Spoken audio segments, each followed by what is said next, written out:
Thank you very much.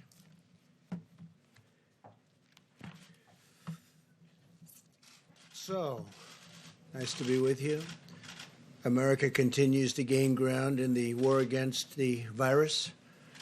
I want to thank the American people for answering the call, following our guidelines, and making the sacrifices required to overcome this terrible threat. More aggressively, we commit to social distancing. So important. Social distancing, such an important phrase. And we do it right now. The more lives that we can save, and the sooner we can eventually get people back to work, back to school, and back to normal. And there are large sections of our country probably can go back much sooner than other sections. And we're obviously looking at that also. People are asking, is that an alternative? I say absolutely, it is an alternative. I have now approved major disaster declarations for New York, California, Washington, Iowa, Louisiana, Texas, and Florida. That has great significance, as you know, and legal significance. We're in a constant grouping, and I can say this, we have a large grouping of people that does nothing but communicate with the various officials, including we've been spending a lot of time with New York officials because that really is by far the hottest spot.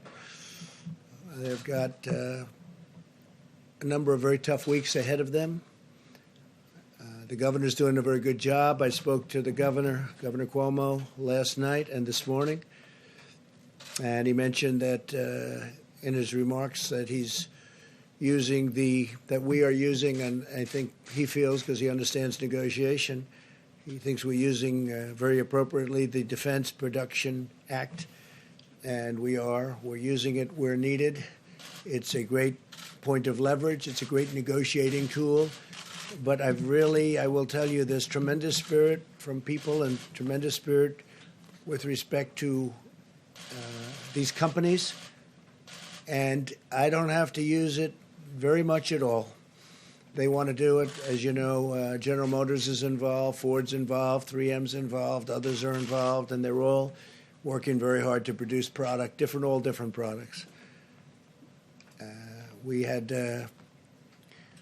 very little product when we came. We built it up, and we give it away as fast as we can to the different states. We're also, as you know, building numerous hospitals and medical centers throughout certain areas. In New York, it's at the convention center, the Javits Convention Center. We're doing 4 hospitals, and we're doing throughout the state 4 medical centers there, somewhat different. I want you to know that I'm doing everything in my power to help the city pull through this challenge. I'm working very hard in New York. It's really by far our biggest problem. Maybe it will be, maybe it won't be. But there's a lot of good, capable people working on it with us, and our teams are working very well with the state representatives. We're also doing some very large testings throughout the country. I told you yesterday that in South Korea, and this is not a knock in any way, because I just spoke with President Moon. We had a very good conversation about numerous other things. But they've done a very good job in testing. But we now are doing more testing than anybody by far. We do more in 8 days than they do in 8 weeks. And we go up on a daily basis exponentially. So it's really good. By the way, while I'm on it, I also spoke with Prime Minister Abe of Japan last night, and I congratulated him on a wise choice. I think it's going to be a fantastic Olympics 2021. I think it's going to be a fantastic Olympics. It was the absolute right decision to delay it for a full year and now have a full, beautiful Olympics. It's going to be very important because it's probably the first time, maybe ever, or certainly in a long time, that it was on a odd year. It's always on an even year, they tell me. But he's going to have a fantastic success, and now they'll have even more time. He didn't need any more time. Everything was perfectly ready. What a job they've done. But Japan, I want to congratulate Japan, the IOC, and Prime Minister Abe on a great decision. I think it's going to be a fantastic Olympics. I told him I'll be there. I'll be there. As we fight to protect American lives, we're also protecting American livelihoods. Democrats and Republicans in the Senate are very close to passing an emergency relief bill for American workers, families, and businesses. This legislation, in addition to the two bills I signed this month, it includes, as you know, sick leave, and we have all sorts of things in for the workers, for families. But we have a tremendous paid sick leave provision for workers at no cost at all to the employers. And that's a big thing, no cost to the employers. We want to get everybody back working. Together, this $2.2 trillion legislative package is bigger than anything, I believe, ever passed in Congress.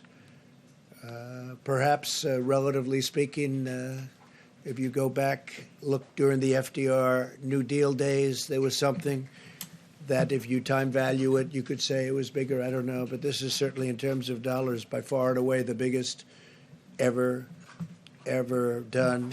And that's a tremendous thing because a lot of this money goes to jobs, and families. The Senate bill, as you know, includes $350 billion in job retention loans for small businesses, with loan forgiveness available for businesses that continue paying their workers. They continue paying their workers. That's what we want. We want them to keep their workers and pay their workers. This will help businesses keep workers in the payroll and allow our economy to quickly accelerate as soon as we defeat the virus. $300 billion in direct cash payments will be available for every American citizen earning less than $99,000 per year. That would be $3,400 very quickly for the typical family of four. Nothing like that's ever been done in our country. Up to $250 billion in expanded unemployment benefits. The average worker who has lost his or her job will receive 100% of their salary for up to 4 full months. Unlike normal unemployment benefits, independent contractors and the self-employed will be eligible. So you have independent contractors and self-employed people will be eligible for this. Over $100 billion to support the heroic work of our doctors, nurses, and hospitals. They've been incredible. $45 billion for disaster relief fund. So we are setting up a fund of $45 billion for disaster relief. That's more than doubling the amount available to support my national emergency and disaster declarations. It's a doubling up. $27 billion to build up the strategic national stockpile with critical supplies, including masks, respirators, pharmaceuticals, and everything you can imagine, because it was very depleted, like our military was depleted. Now we have a brand new military. Never had a military like this. We have equipment either coming or it's already come. For the most part, it's already come, but we have a lot of things that will soon be coming. Planes, missiles, rockets, lots of things. But the stockpile was very depleted, like everything else. This will also include significant funding for the development of vaccines on top of the $8 billion we approved several weeks ago. Over $500 billion in support for the hardest hit industries, with a ban on corporate stock buybacks, which is something I insisted on. And frankly, I tell you, the Republicans wanted that and the Democrats wanted that. We want them to use the money for the companies and the planes or whatever they may be helping to get over this rough patch. And I don't think it's going to end up being such a rough patch. I think it's going to, when we open, especially if we can open it, the sooner the better, it's going to open up like a rocket ship. I think it's going to go very good and very quickly. And you're going to have some tough new limits on executive compensation also. They need the money. They're going to have to sort of just make things work, because we're interested in the workers, the jobs. And we're interested in the companies, because that's really what fuels the workers in those great jobs. And we also have $16 billion in funding for the purchase of personal protective equipment. You know about that, such as masks and respirators through the Strategic national stockpile. I encourage the House to pass this vital legislation and send the bill to my desk for signature without delay. I will sign it immediately. We will have a signing, and it'll be a great signing and a great day for the American worker and for American families and, frankly, for American companies, some of which were having the best years they've ever had these last few years. And then a little bit less than a month ago, they went into a position that they haven't seen because of the hidden enemy, the virus. Earlier today, I spoke to the leaders of many of America's amazing nonprofit organizations. I thank them for their unwavering and unwavering devotion to American people, to American families, to our nation. And they have been fantastic. They've been collecting supplies, distributing food, supporting healthcare workers, caring for vulnerable workers and families. I encourage them to continue to do it. But I'll tell you, the nonprofits have been fantastic. They've been great. They're great people, actually. I know a lot of them. Finally, I want to provide a brief update on the critical supplies. Through FEMA, the federal government has delivered or is in the process of shipping 9.4 million N95 respirators. Think of that, 9.4 million. 20 million surgical masks, and we have others that we think are going to be delivered pretty quickly. The whole world, you know, it's not just us, it's not just the states. The whole world is trying to get these things, so in competition with many, many countries. I believe today you broke the 150 mark for the virus. We have 150 countries, over 150 countries where you have this virus. And nobody would ever believe a thing like that's possible. Nobody could have ever seen something like this coming. But now we know, and we know it can happen and happen again. And if it does, somebody's going to be very well prepared because of what we've learned and how we've done. It's been incredible how we've done. Remember, there's more tests than anybody by far. And the news, the reporters, the media always likes to bring South Korea. They called me and they told me, it's amazing, your testing procedures are amazing. Plus, we have a test that's a very high-level test, and it's a test that's very accurate. 3.1 million face shields, 2.6 million surgical gowns, 14.6 million gloves, and almost 6,000 ventilators, which go to the areas of greatest needs. We sent, over the last day, 4,000 ventilators to New York. And I spoke with the governor about that. He was happy. I spoke with the mayor also about that, Mayor de Blasio. He was very happy. It's hard not to be happy with the job we're doing. That I can tell you. Throughout this national emergency, everyday heroes continue to step forward and demonstrate the extraordinary character of our nation, including the people behind me. By the way, these people are amazing. They are amazing people, and they become, I don't know, maybe I should just speak for myself, but to me, they become friends. Maybe they don't like me. Maybe they don't. Maybe they do. I don't know. All I can tell you is they're talented people. They work very hard. In Maryland, a 7-year-old boy used his own birthday money to buy meals for dozens of senior citizens. In Nevada, a college student recruited 90 of her friends to help deliver groceries and supplies to the most vulnerable. This is happening all over the country, thousands and thousands of instances. I could stand up here all day and tell you about other things. In Minnesota, hundreds of medical students have volunteered to provide child care for hospital workers, helping to keep our doctors and nurses on the front lines, fighting to save lives. These inspiring Americans remind us that we all have a role to play in winning this great national battle, and it's really a worldwide battle. We're dealing with other nations all the time. The people here are, I am a little bit, I take calls from a lot of people. They're in trouble. A lot of countries are in big trouble.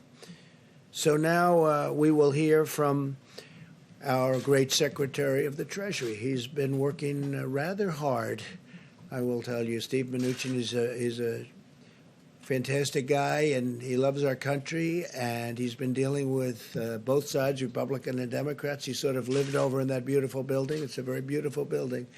To me, one of the most beautiful buildings actually in the world, and he's gotten to know it, Steve, very well.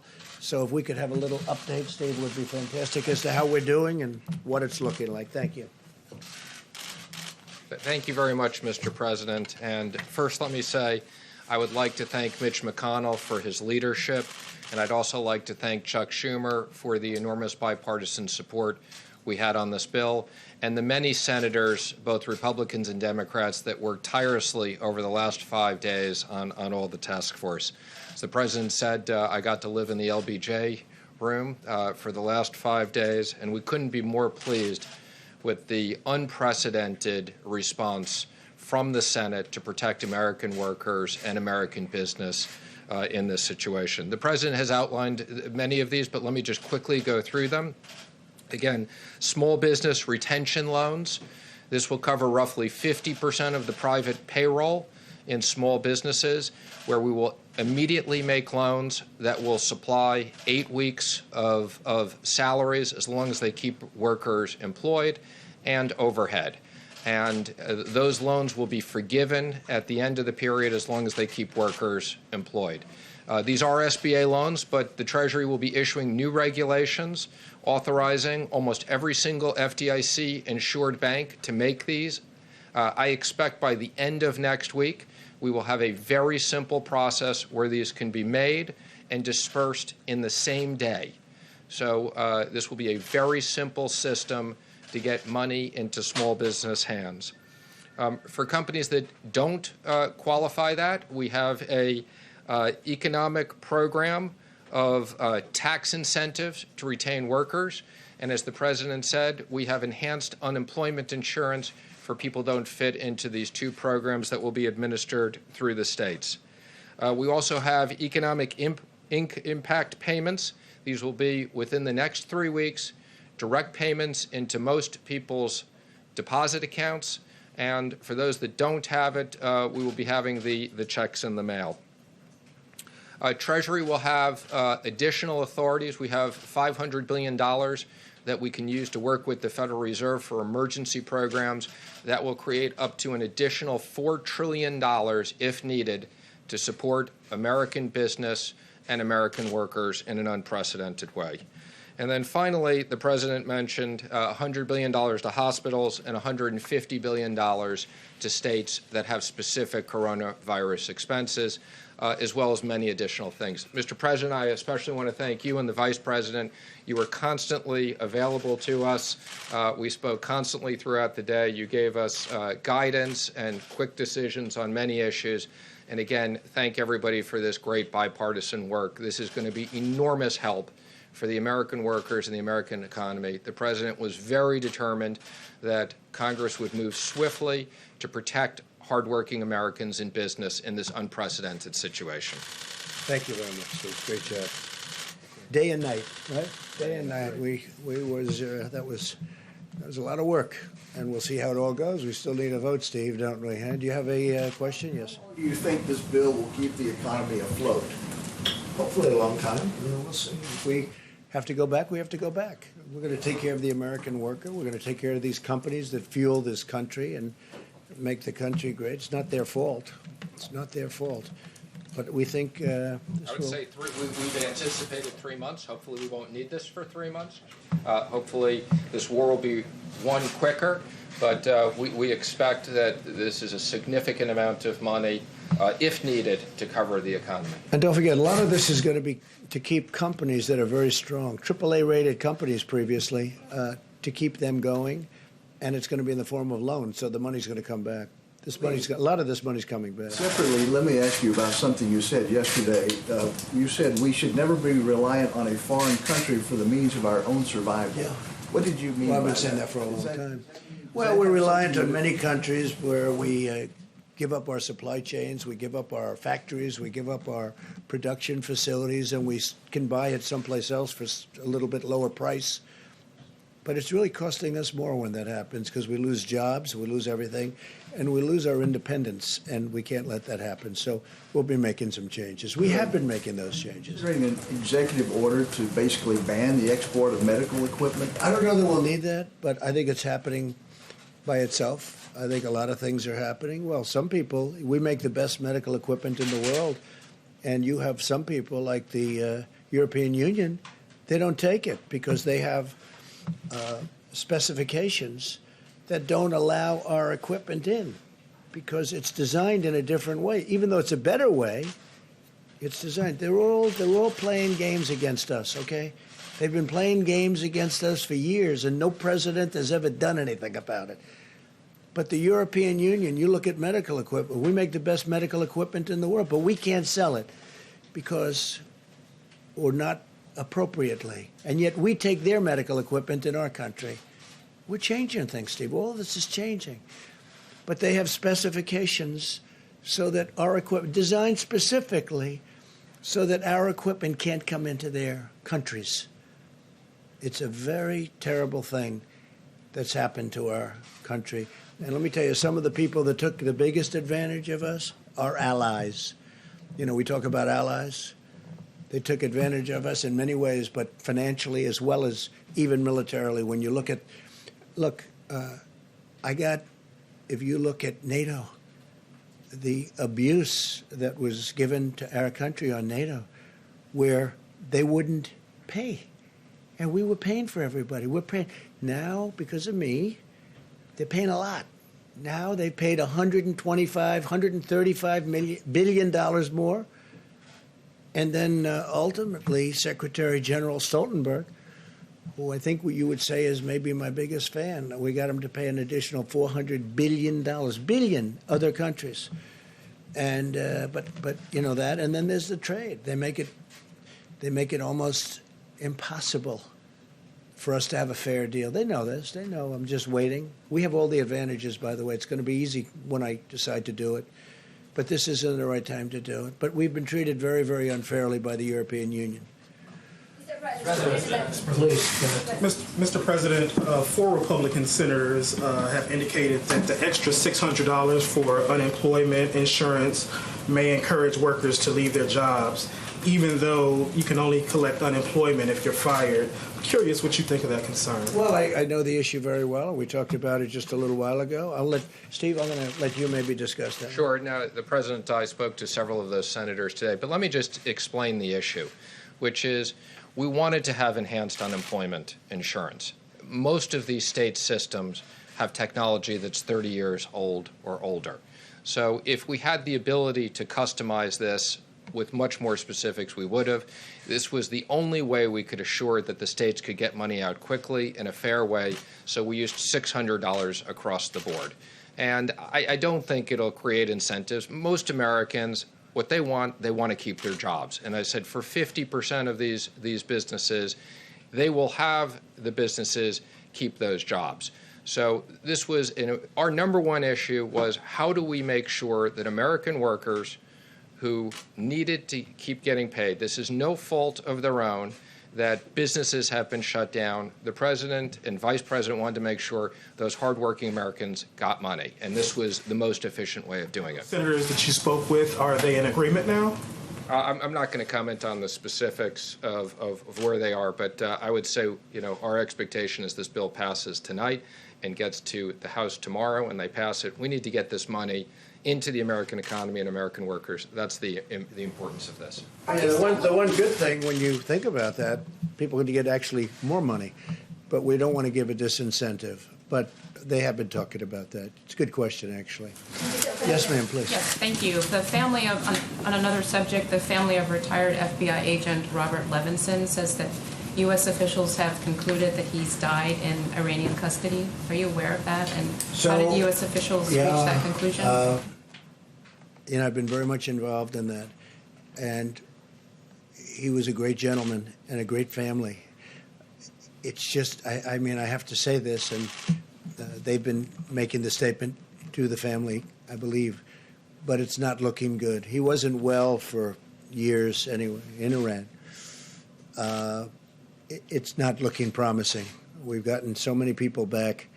We got 2 people back this week, but Robert Levinson, who was outstanding, he's been sick for a long time, and he had some rough problems prior to his detainment or capture, and we feel terribly for the family. But do you accept that he is dead? No, I don't accept that he's dead. I don't accept it. I'm telling you, it's not looking great, but I won't accept that he's dead. They haven't told us that he's dead, but a lot of people are thinking that that is the case. Feel badly about it. Mr. President, you tweeted earlier linking the closing of the country to your election success in November. Is this Easter timeline based on your political interests? What do you mean Because by my election success? No. you tweeted, you said that the media wants the country to remain closed to hurt your odds No, of I being think the reelected. media. Yeah, no, the media would like to see me do poorly in the election. I think Lawmakers and economists on both sides of the aisle have said that reopening the country by Easter is not a good idea. What is that plan based on? Just so you understand. Are you ready? I think there are certain people that would like it not to open so quickly. I think there are certain people that would like it to do financially poorly because they think that would be very good as far as defeating me at the polls. And I don't know if that's so, but I do think it's so that there are people in your profession that would like that to happen. I think it's very clear.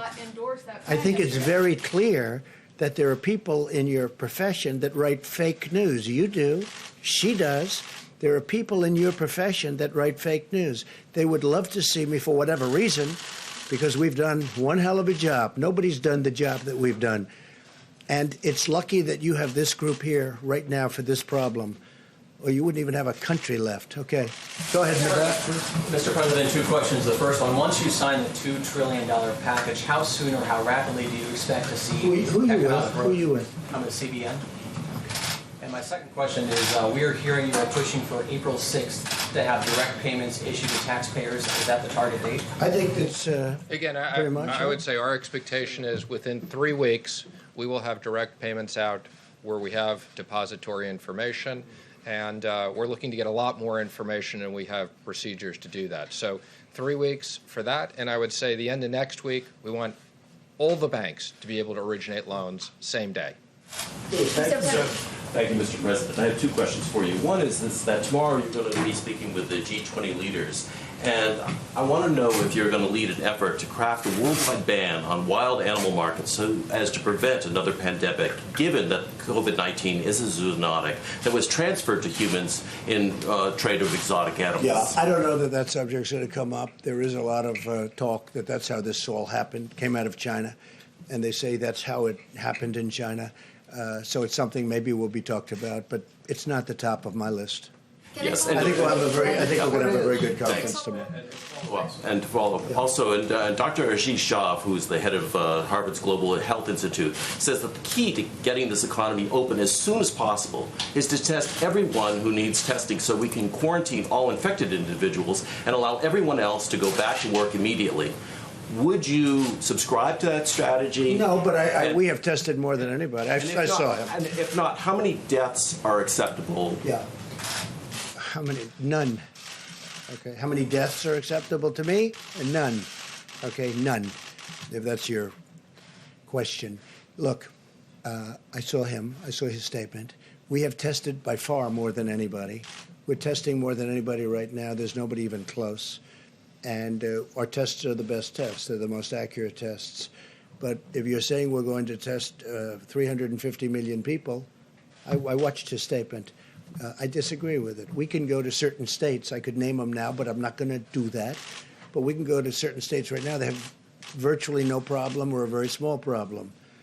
We don't have to test the entire state in the Middle West or wherever they may be. We don't have to test the entire state. I think it's ridiculous. We don't have to do it.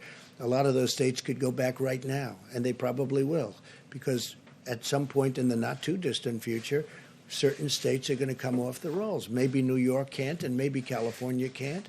Maybe the state of Washington can't, although if you look at them, their biggest problem was in one nursing home. Yeah, go ahead.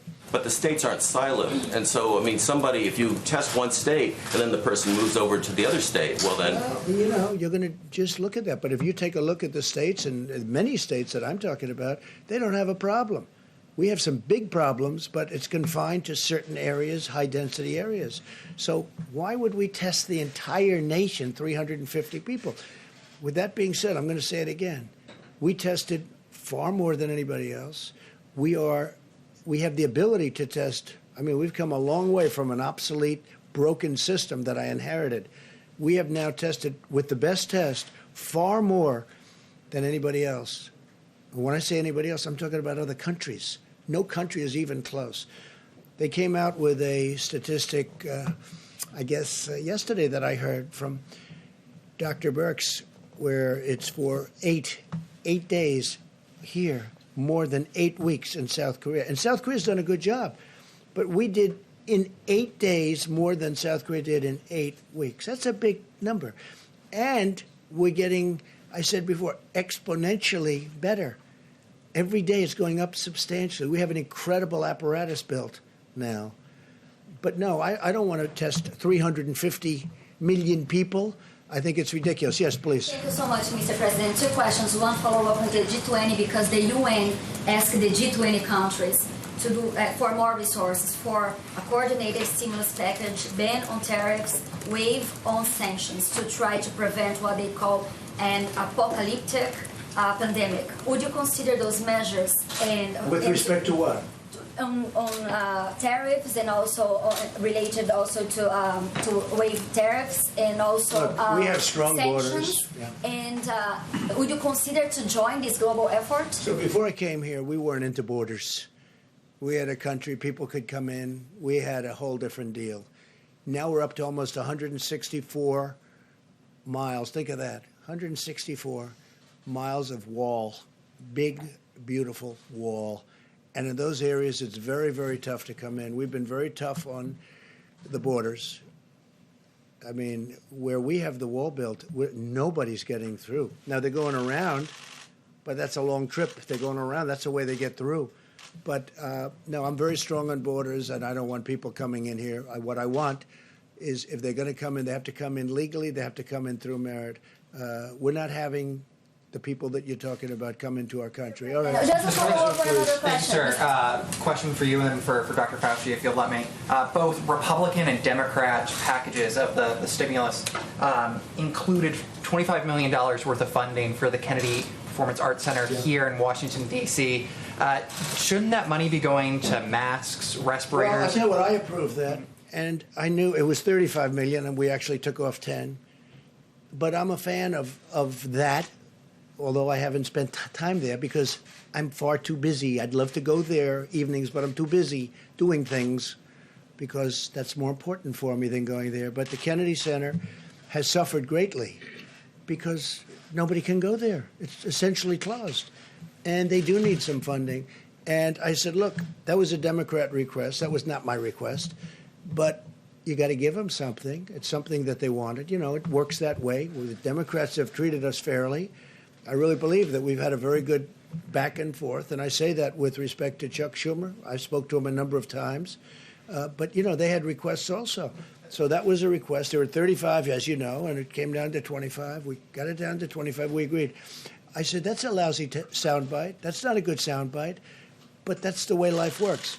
With that being said, the Kennedy Center, they do a beautiful job, an incredible job. David Rubenstein does a fantastic job. He's very much involved, and he puts up a lot of money, and he does things that a lot of people wouldn't be able to do or do. But they've been essentially closed. They have tremendous deficits that are built up. I mean, this thing has been devastating to it. So I didn't have a big problem with it. But this was a request from the Democrats because of the fact that they have a facility that's essentially closed up. Yeah. Another question, sir. In other words, you couldn't go there if you wanted to. If I wanted to go there tonight to look at Romeo and Juliet, I'd love to see Romeo and Juliet tonight, right? You know what would happen? They say, sorry, 250 people or 50 people, whatever it might be down to. Go ahead. And then earlier today, Senator Marco Rubio told RCP that, quote, the World Health Organization showed favoritism to China, unquote. And then Representative Michael McCall, the ranking member on the House Foreign Relations Committee, he questioned the integrity of the World Health Organization's director, saying, quote, that there were several red flags in his past with respect to his relationship with China. Do you agree? Do you think the World Health Organization showed favoritism? And then once all the dust settles, do you think that the United States should re-explore its relationship with the World Health Organization? Well, I think there is a lot of, certainly a lot of talk that has been very unfair. I think that a lot of people feel that it's been very unfair. It's been very much sided with China. And a lot of people are not happy about it. At the same time, Dr. Fauci and myself and other people, there are people on there that we like and we know. I think your friends are on there, a lot of good people, a lot of good professionals. I don't know, it'd be interesting to hear if you'd like to talk about the World WHO. But the fact is that I have heard for years that is very much biased toward China. So I don't know. Doctor, you want me to get you into this political mess? No, I don't want you to do that, but I will. Tedros is really an outstanding person. I've known him from the time that he was the Minister of Health of Ethiopia. I mean, obviously, over the years, anyone who says that the WHO has not had problems has not been watching the WHO. But I think under his leadership, they've done very well. He has been all over this. I was on the phone with him a few hours ago leading a WHO call. Praising China's transparency, sir? No, I'm not talking about China. You asked me about Tedros. The World Health Organization praising China for its transparency and leadership on their response to the pandemic? You know, I can't comment on that because, I mean, I don't have any viewpoint into it. I mean, I don't even know what your question is. Can I follow up on that phone call, please? Welcome to the group. You know, let me just tell you, I've heard that for years. I spoke to him yesterday. Seems fine to me. I don't know. But we're the ones that gave the great response, and we're the ones that kept China out of here. And if we didn't do it, you'd have thousands and thousands of people would have died, that are now living and happy. If I didn't do that early, call on China, and nobody wanted that to happen. Everybody thought it was just unnecessary to do it. And if we didn't do that, thousands and thousands of people would have died, more than what's happened. So that's it. All right, maybe one more. Steve, go ahead. When you have this G20 meeting tomorrow, what sort of coordinated response are you expecting? We're going to have a meeting with the 20 nations total, including us, and it'll be a conference call tomorrow morning sometime. I look forward to people I know I like. I think in every instance I like every one of them. But it'll be an interesting call. You'll be the first to know. Next week, when the 15-day period ends, what should we expect then? Are you going to extend it for another we'll week? Be talking. I'll be speaking. I'll be speaking with Tony. I'll be speaking with Deborah. I'll be speaking with some of the people that they like and respect, and they're going to bring along with them. We'll be speaking to Vice President Mike Pence and Steve, and we'll be speaking to everybody. I'm not going to do anything rash or hastily. I don't do that. But the country wants to get back to work. Our country was built to get back to work. We don't have a country where they say, hey, let's close it down for 2 years. We can't do that. It's not our country. So we're going to be talking, and it could be we'll do sections of our country. There's big sections of our country that are very, little affected by what's taken place. Then there are other sections that are very heavily affected. So there's a big difference. But no, I would say by Easter we'll have a recommendation, and maybe before Easter, and at the end of the 15th day, or even during the 15th day, I think we'll have some kind of a recommendation. But our country wants to get back to work, Steve. I have had so many people, and they want to practice social distancing, and they want to practice no handshaking. No handshaking. They're not going to walk around hugging and kissing each other in the office when they come back, even though they may feel like it. They're going to wash their hands more than they've ever done. They're going to do all the things you're supposed to do. But Steve, you know what? It's time. People want to get back to work. I get it from both sides, in all fairness. And maybe it's a combination of both. Tony said before, combination of both is sometimes very good. But there are areas that possibly, probably, they won't qualify. There are other areas that qualify almost now. So we're going to have to see what happens. But it'll be an interesting period of time. I'd like to get our country back. I have tremendous numbers of people wanting to go back. You have store owners where the store is sitting there. They don't know what's happening. They got to get back. You have businesses that are going to be closed. The longer we stay out, the longer we do it. We want to go quickly. The longer we stay out, the harder it is to bring this incredible. We were having the most successful years that we've ever had in the history of our country. You saw what happened yesterday with the stocks, and today they're up. I'm telling you, if Steve gets the deal done, the incredible incentive deal is going to take care of people. It's going to take care of our workers. It's going to take care of companies that employ all these workers, small and big. By the way, I would say we spend more time on the small companies, Steve, than we did on the big companies. People ask about that. We spend more time thinking about the small businesses than the big, and that really fuels our country. We want to get back, and the people want to get back. We want to get our country going again, and we'll be able to do that. So Vice President's going to stay with you and going to take a few more questions specifically, and I will see you tomorrow. Thank you very much. A question for you on the DPA, Mr. President. Mr. President, a question for you on the DPA.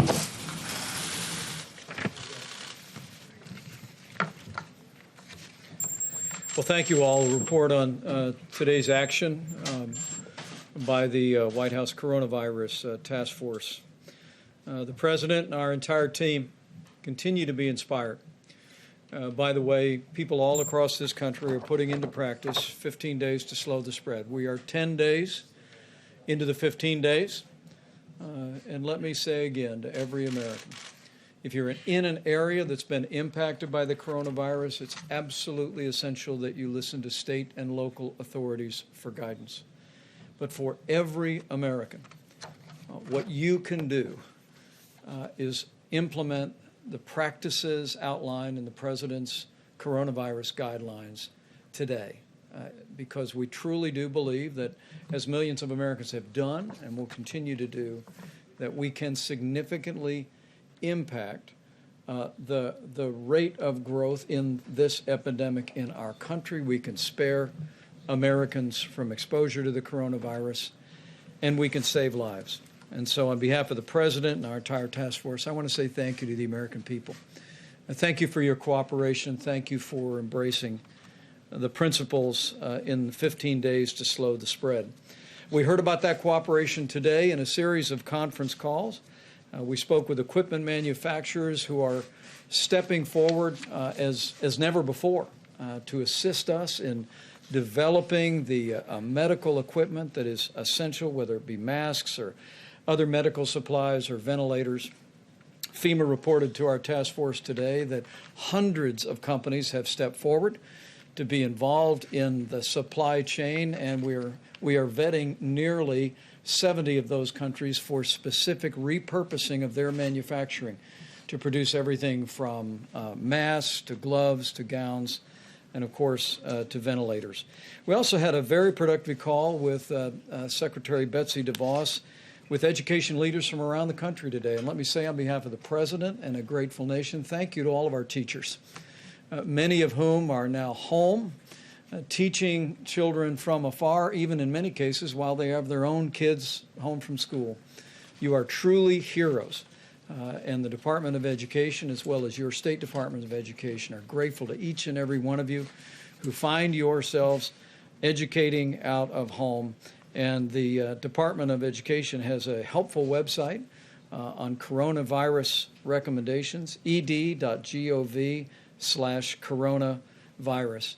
And as we mentioned before, Secretary Betsy DeVos and Secretary Sonny Perdue will be joining us at this podium on Friday to speak about distance learning recommendations that have been made not just for secondary or for college education, but also for K through 12 education. We're opening up avenues, creating new flexibility so that not only college students can continue to be involved in learning from afar, but children K through 12 can do the same. Secretary Perdue will also be here to talk about the food lunch program and free and reduced lunches. Today, the President and I also spoke to over 150 CEOs of the top nonprofit organizations in the country. We thanked them for their ongoing work, supplying the needs not only of people impacted by the coronavirus, but the most vulnerable among us in our communities. Organizations like Red Cross, the Salvation Army, Feeding America are all still working every day. And we promise to urge every American, if you have the means and have the ability, continue to be generous to nonprofit organizations that are helping those most in need in your community. The President marshaled a whole of government approach. That means working with our governors today.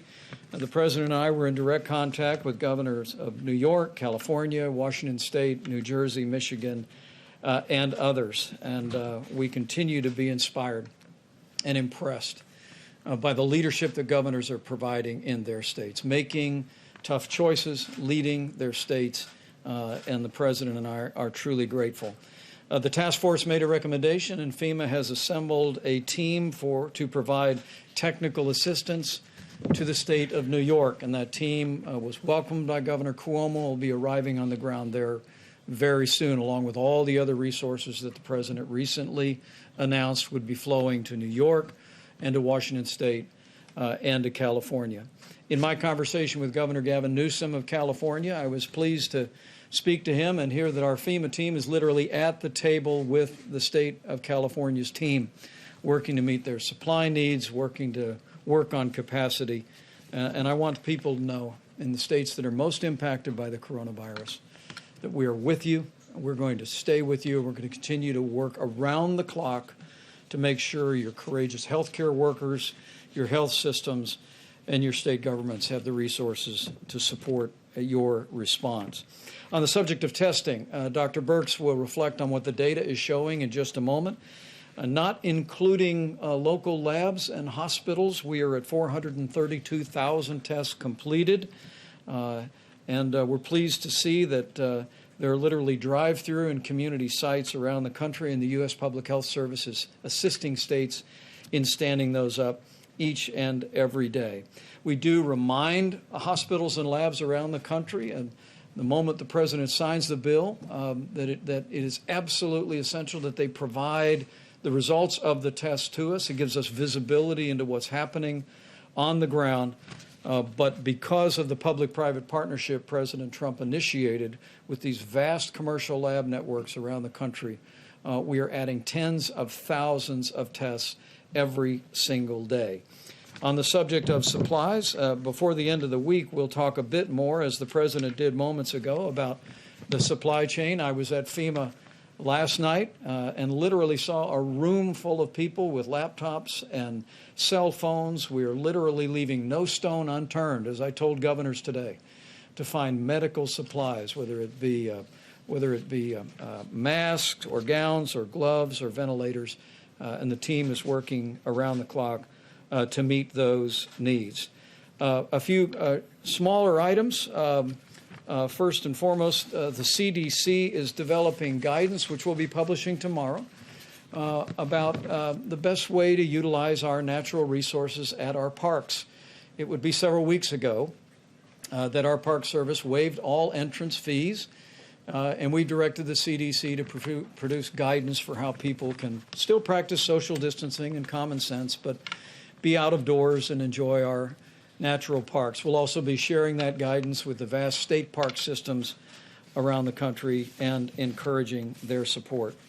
With that, let me last say again, there's nothing more important for the American people to do to slow the spread than to heed your state and local guidance in areas impacted by the coronavirus, and for everyone else to put into practice the 15 days to slow the spread. Dr. Fauci will reflect on the importance of mitigation and the impact that we believe that it is having around the country.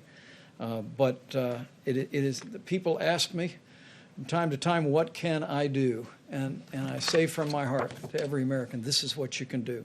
Not just to protect your own health and that of your family, but no American wants to inadvertently spread the coronavirus, particularly to those that may be vulnerable to serious health consequences. Remember that the risk of serious illness to the average American remains low.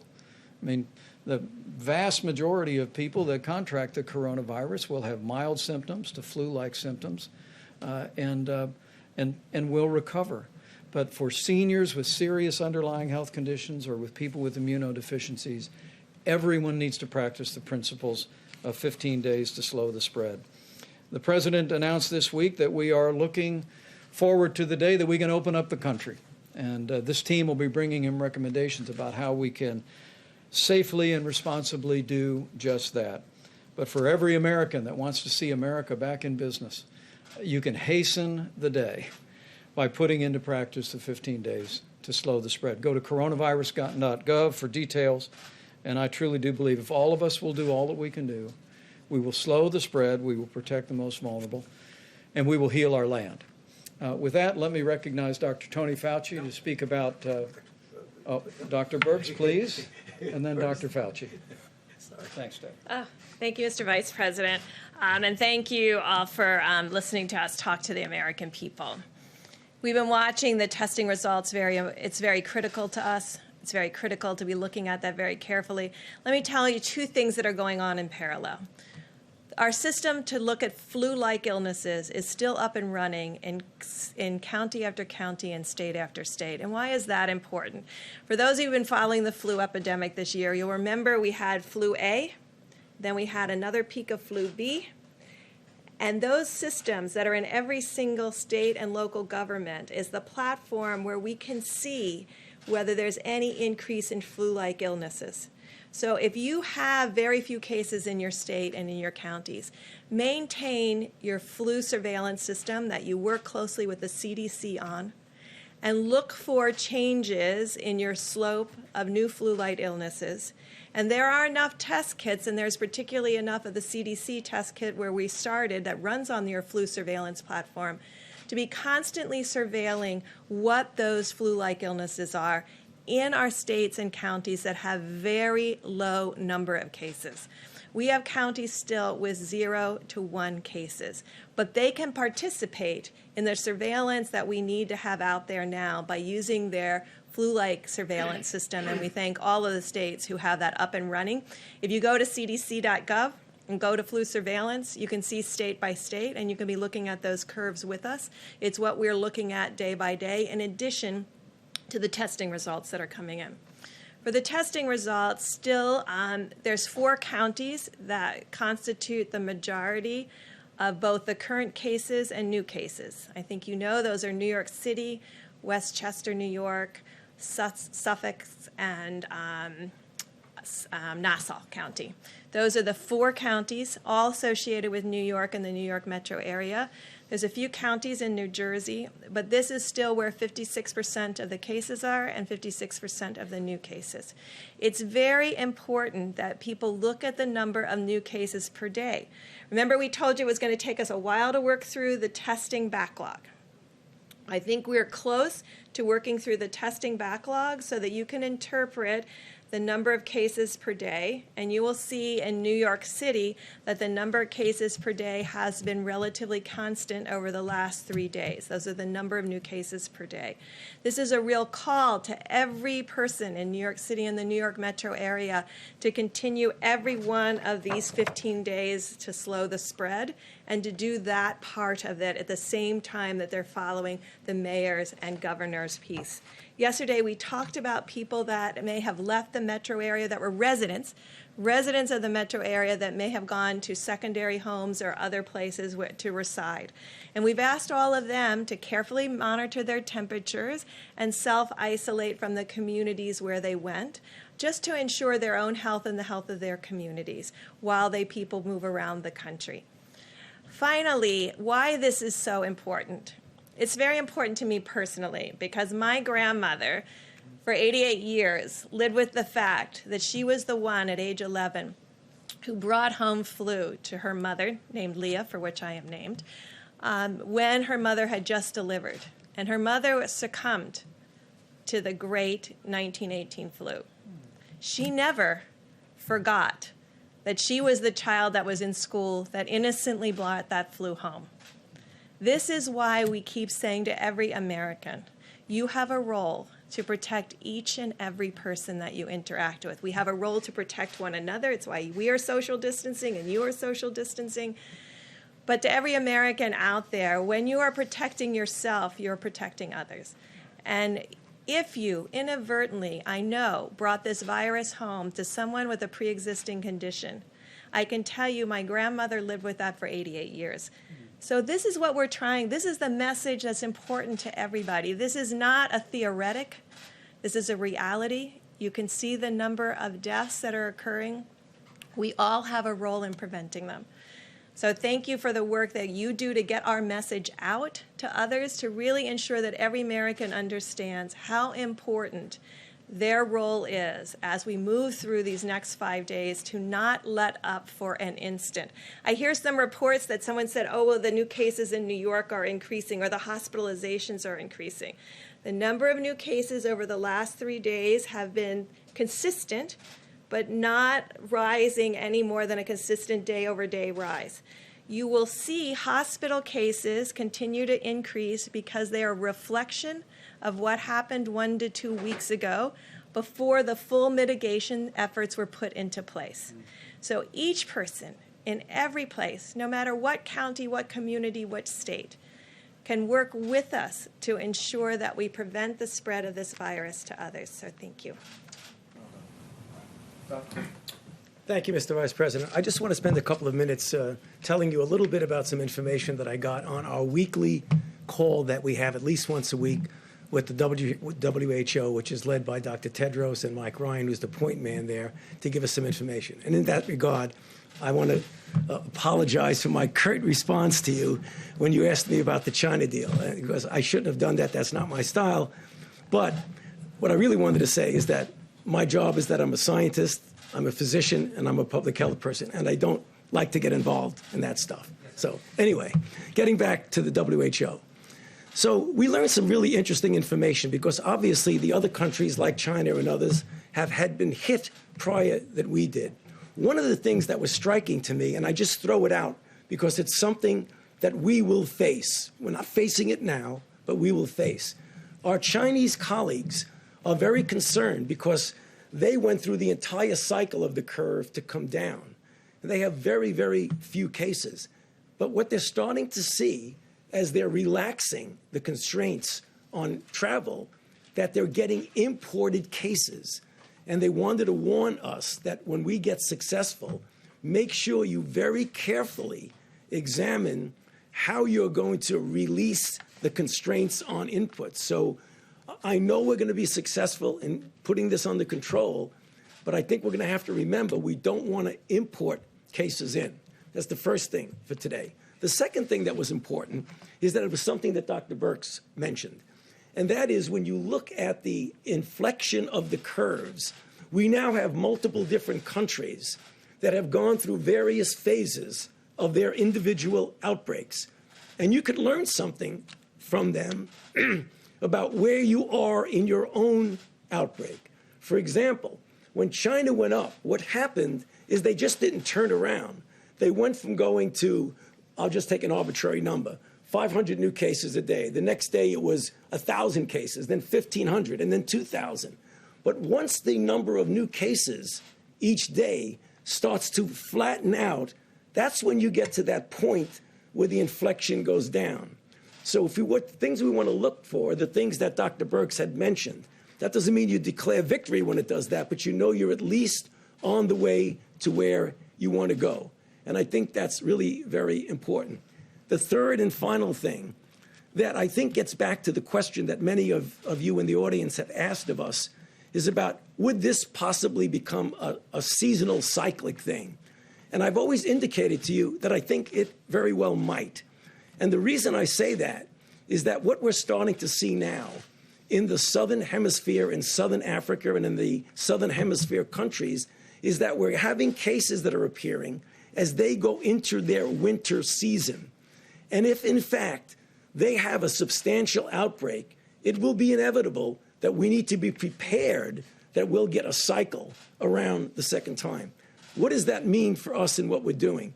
It totally emphasizes the need to do what we're doing in developing a vaccine, testing it quickly, and trying to get it ready so that we'll have a vaccine available for that next cycle. In addition, to do the randomized controlled trials of drugs so that we will have a menu of drugs that we have shown to be effective and shown to be safe. Because I know we'll be successful in putting this down now, but we really need to be prepared for another cycle. And what we're doing, I believe, will prepare us well. Thank you. Thanks, Doc. We'll take a few questions, please. Mr. Vice President, on ventilators, some really important reporting from the Center for Public Integrity today. They suggested that there's only 16,000 in the national stockpile. Can you just give us some clarity? How many ventilators do you have in the national stockpile? Who else is making them, and how long will it take for them to make a critical mass? Because based on the Center for Public Integrity, it appears there aren't enough if people are going to die as a result. Ventilators has been a singular focus of a good portion of our supply chain stabilization task force at FEMA since the president stood up FEMA's National Response Center. And we're making progress in a variety of ways. First, there is the national stockpile, which you refer, and depending on what's been distributed, we just delivered 4,000 ventilators to New York, including ventilators that we sent to New York City. But there's that number of some 20,000, less than 20,000. I won't dispute your number. Beyond that, there literally are, by most estimates, more than 150,000 ventilators in the broad healthcare system all across the country. We also, working with anesthesiologists, and there was a very important conference call today, we have determined several weeks ago that the devices that anesthesiologists use for outpatient surgery can be converted with the change of a single vent to a very useful ventilator. I actually spoke to Governor Cuomo about that today. He's in the process of surveying all of his surgical centers, as governors around the country are doing. We literally believe there's tens of thousands of ventilators that can be converted now that the FDA has given guidance. And Dr. Birx can probably speak to that in a moment. We actually have produced a helpful video to explain how quickly those devices can be converted. But we're also working with General Motors and other companies to immediately spin up production. Those contracts are being reviewed. We're vetting their capability. But one of the other ideas is, as we look at areas of the country that are most impacted, and now more than half of the cases for coronavirus are in New York State and in the region around there. But we'll want to focus our resources, including ventilators, on where communities are struggling the most with coronavirus. And so one of the ways that we're working through that at FEMA now is by spinning up production and at the same time working with the existing national supply, maybe from areas that don't have a particular burden yet with the coronavirus, and making sure that we're manufacturing, backfilling, and meeting that need. But what I can tell you is we've got an extraordinary team. Admiral Polovchek is a two-star Navy admiral who's doing an incredible job. We literally are identifying resources around the country and around the world. We're contracting and arranging transportation for those. But maybe Dr. Birx, you can speak to the ventilator, particularly the transition. Thank you, sir. So I just want to thank Dr. Mary Peterson and the whole team of the American Association of Anesthesiologists, because they immediately, when we asked them, could these be modified, they went to immediate work on it. They're going to have Q&As up but more importantly, every anesthesiologist in every city has been working with their state and local health officials to really work with them how to change this. And I think that's not only the ventilators that they'll be supplying, they have the people that run those ventilators that are not any longer doing elective surgery. So changing that elective surgery piece over a week ago has freed up a lot of additional resources. When I talk to you about how we've done some things that are very horizontal across the country, but we're collecting data now in a county-by-county granular way. So it's like any epidemic. It's not equal everywhere. There are places that are very spared, and there's places where there's more. We have a very vast country with a lot of capacity and a lot of infrastructure. And so looking very specifically about where the virus has been, where is it going, who's got freed up resources from where it has been, because it didn't hit it hit Washington State earlier than it hit New York, and looking at all of those pieces to really ensure how we can innovatively move equipment around based on the need. And so I know that it has become a place where people are looking at numbers rather than what is needed.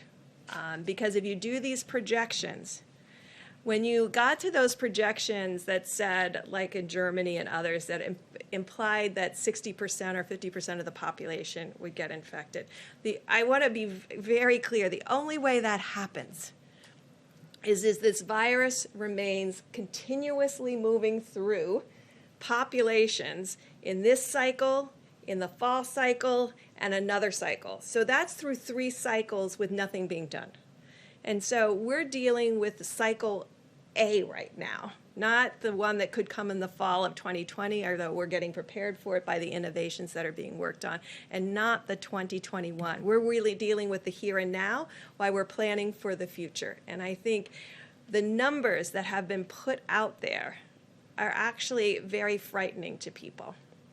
But I can tell you, if you go back and look at Wuhan and Hubei and all of these provinces, when they talk about 60,000 people being infected, even if you said, oh, right, well, there's asymptomatics and all of that, so you get to 600,000 people out of 80 million. That is nowhere close to the numbers that you see people putting out there. I think it has frightened the American people. I think on a model that you just run full out, you can get to those numbers if you have zero controls and you do nothing. And we know that every American is doing something. And so I think what our job right now is to carefully detail on a hospital by hospital, state by state, county by county, to outline what the infrastructure needs are and ensure that we're meeting them, both from the stockpile and from the generosity and movement of the American people and other hospitals. Dr. Burks, a lot of folks out there, well-intentioned, are sewing cloth masks and donating them to hospitals. So you or Dr. Fauci, can you weigh in on that? Because obviously these people have great intentions, but there's some mixed feedback on whether that's a good idea. I'm sorry. Better than nothing? Lots of surgical masks. People are sewing them. So clothing manufacturers, volunteers dropping them off at hospitals. Is that necessary? Is that helpful? Is it something you'd recommend? Well, I mean, you would only recommend that under desperate situations if you don't have any masks. But what we're seeing now, as you've heard, is a rather significant inflow of masks that are coming in that are going to be available. I mean, obviously, if you don't have a mask and you need a mask and it's appropriate for you to be wear it, you do what you can. But I don't see that now as a necessity, given what's going on right now. Great. Great. Mr. Vice President? We'll take a couple more. Thanks. Thank you, Mr. Vice President. We keep hearing reports of competition among states that are trying to buy this necessary equipment on the private market.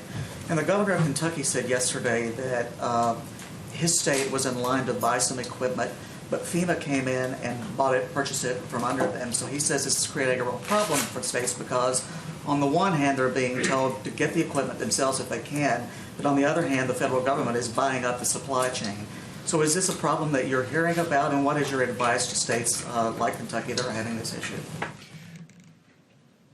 I actually spoke to the governor of Michigan today, Governor Whitmer and I, about just that. And we put our FEMA regional representative right on the case. We want to make sure that we're acquiring every bit as much as we can through FEMA. But as we work with the supply chain, we want to have full coordination with the states and the requests they're making and hospitals that they're making. And we're looking into those matters. But make no mistake about it, this FEMA team at the President's direction is leaning into this effort, leaving no stone unturned, literally searching not just the nation but the world for all these critical supplies. And as the President just reported to you, we're in the process of shipping 9.4 million N95 respirators, 20 million surgical masks, 3.1 million face shields, and the list goes on. And we're going to be shipping those every single day. But as I told Governor Whitmer today, who's leading her state through all of this with great energy, we want to partner with her. We want to partner with every governor and make sure that the left hand knows what the right hand is doing in terms of acquiring resources. Mr. Vice President, thank you, sir. Or how about you right here? Thank you so much. No, right here. Thank you. Can I ask the next one? Go ahead. On the mask question, people, healthcare workers on the ground still report that there are mask shortages. What timeline do you predict for making sure everyone who needs a mask is adequately supplied?